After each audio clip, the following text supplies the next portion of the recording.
আসসালামু আলাইকুম ওরহমতুল্লাহি ওবরাকাতুহু। আশা করি আপনারা সকলেই ভালো আছেন, আর আপনারা দেখছেন দিনের আলোর গল্প, আদর্শ স্ত্রী, পর্ব নং ৫। আমি ভালো লিখতে পারি না, তাই গল্পটা সাজাতে কষ্ট হচ্ছে, যার কারণে পোস্ট করতে দেরি হচ্ছে। মাইশা: আচ্ছা বাবা, আপনি কি আগে থেকেই নামাজ পড়তেন? শাহিদের বাবা: না। মাইশা: মা, আপনি কি আগে থেকে পড়তেন? শাহিদের মা: না।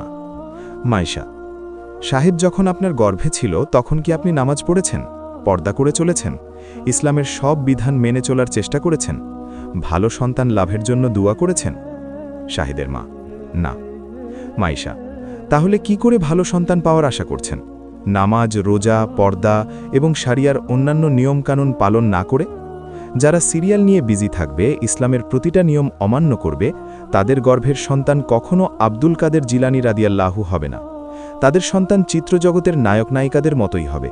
আর এটাই স্বাভাবিক, কারণ মায়ের প্রভাবটা সন্তানের উপর পড়ে, আর এটা বর্তমান বিজ্ঞান দ্বারাও প্রমাণিত।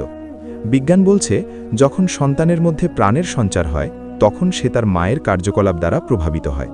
আর জন্মের পর তো ছোট শিশুরা চরম অনুকরণ প্রিয় হয়ে থাকে। তারা সবসময়ই পরিবেশ দ্বারা প্রভাবিত হয়, এবং তাদের সামনে যা করা হয় তারা সেটা অনুসরণ করে এবং বাস্তবায়ন করার চেষ্টা করে। হাদিসে বলা হয়েছে, সন্তানদের আল্লাহর আনুগত্যের আদেশ দেওয়া, তার অবাধ্যতা থেকে তাদেরকে নিষেধ করা, তাদেরকে আদব শেখানো এবং শারীই নিষিদ্ধ জিনিস থেকে তাদেরকে বিরত রাখা ওয়াজিব। কিন্তু আজ প্রায় সব বাবা মা এই ওয়াজিব পালন করে না। পালন করবেই বা কি করে? তারাই তো ইসলামের বিধান মেনে চলে না। এখন পিতামাতাই শারীই হুকিমের বিপরীতে চললে সন্তানরা তো এই বিষয়গুলো থেকে বঞ্চিত হবেই, আর অটোমেটিক্যালি সন্তানরাও ইসলাম থেকে দূরে সরে যাবে। তবে হ্যাঁ, কিছু ব্যতিক্রম হয়। দেখা যায় বাবা মা খারাপ কিন্তু সন্তান ভালো, আবার বাবা মা ভালো সন্তান খারাপ, সেটা ভিন্ন কথা। তবে অধিকাংশ ক্ষেত্রে বাবা মা যেমন হয় সন্তানও তেমন হয়। যদি পিতামাতা দ্বীনদার হয়, তাহলে সন্তানরা ছোটকাল থেকেই দ্বীনী পরিবেশে বড় হয়, যার পরিপ্রেক্ষিতে সন্তানরাও অধিকাংশ ক্ষেত্রে দ্বীনদারই হয়ে থাকে। আবু মুসা আশারি রাদিয়াল্লাহু কর্তৃক বর্ণিত, নবী সাল্লাল্লাহু আলাইহি ওয়াসাল্লাম বলেছেন, সৎসঙ্গী ও অসৎসঙ্গীর উদাহরণ হল আতরওয়ালা ও কামারের ন্যায়। আতরওয়ালা হয়তো তোমাকে কিছু দান করবে, অথবা তার কাছ থেকে তুমি কিছু খরিদ করবে, অথবা তার কাছ থেকে সুবাস লাভ করবে। আর কামার হয়তো তোমার কাপড় পুড়িয়ে দেবে, অথবা তুমি তার কাছ থেকে দুর্গন্ধ পাবে। তার মানে সৎ পিতামাতা সবসময়ই সৎসঙ্গীর মতো সন্তানের জন্য কল্যাণ ও উপকার বয়ে আনে। অন্যদিকে অসৎ পিতামাতা অসৎ সঙ্গীর মতো অপকার আর অকল্যাণী বয়ে আনবে। মাইশার কথাগুলো শাহেদের বাবা মা খুব মনোযোগ সহকারে শুনছে আর মনে মনে আফসোস করছে। মাইশা: বাবা, এবার বুঝলেন খারাপ সন্তানের জন্য দায়ী কে? শাহেদের বাবা মার চোখে পানি টলমল করছে। তারা আফসোস করে বলছে, কত বড় ভুলটাই না করেছি। আজ নিজেদের ভুলের কারণে আমাদের ছেলেটা ভুল পথে চলছে।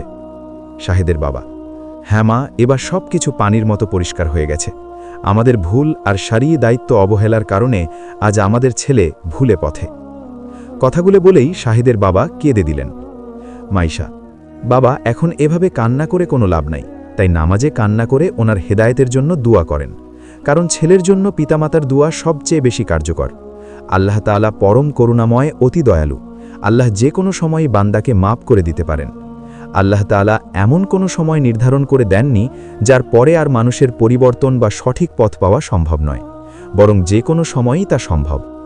আর হ্যাঁ, আরেকটা কাজ করবেন, আপনার ছেলেকে কাছে ডেকে ইসলামের নিয়মকানুন মানার কথাগুলো বুঝিয়ে বলবেন।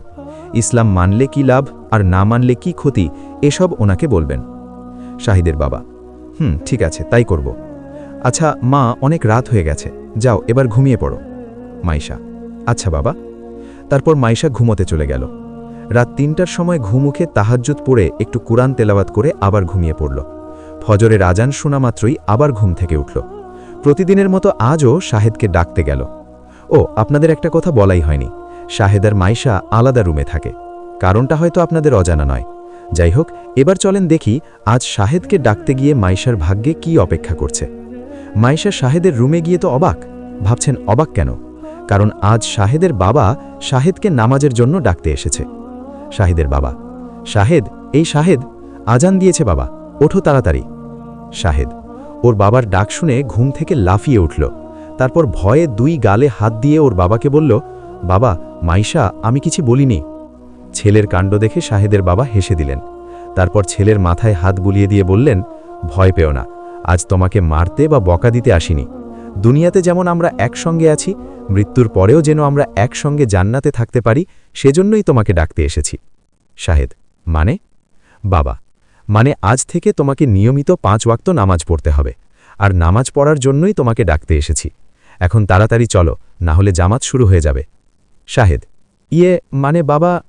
শাহেদের বাবা: ইয়ে টিয়ে বুঝি না, তাড়াতাড়ি চলো। শাহেদের নামাজ পড়তে যাওয়ার কোনোই ইচ্ছা নাই, তারপরেও বাধ্য হয়ে ওর বাবার সঙ্গে নামাজ পড়তে যেতে হলো।